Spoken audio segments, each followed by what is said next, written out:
Hello guys, ayan, dahil nga nakapanood ako nito sa TikTok, kaya hindi na ako nagpatumpik-tumpik pa, nag-order na agad ako at ina-unboxing na natin siya ngayon.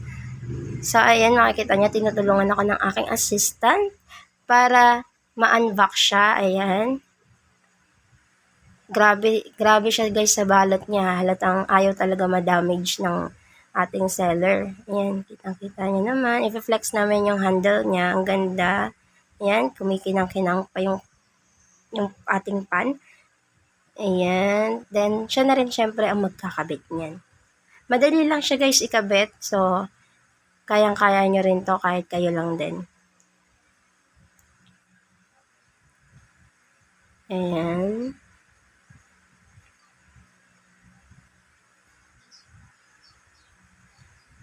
Kitang-kita nyo naman guys, ang dali-dali lang i-assemble, di ba?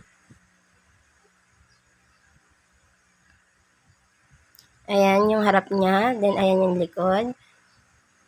Ayan, so itatry na natin ngayon magluto ng itlog. Ayan, naan lang natin yung apoy. Ayan, kita nyo naman sa kamay ko guys kung gaano siya kalaki at kalalim.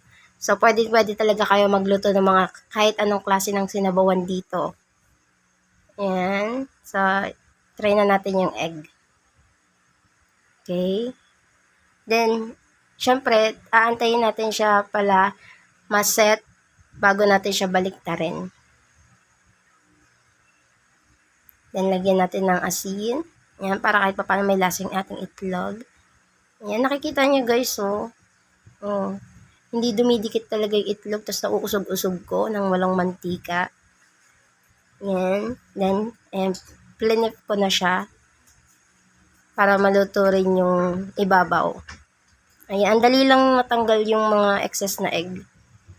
Ayan, nakikita nyo, dumudulas-dulas siya sa pan. Tapos isalin na natin. Then try natin punasan. Wow, pwede na tayo ulit magluto ng another recipe.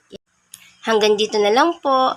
And please, don't forget to follow me on my YouTube channel, Ash Favorite 13.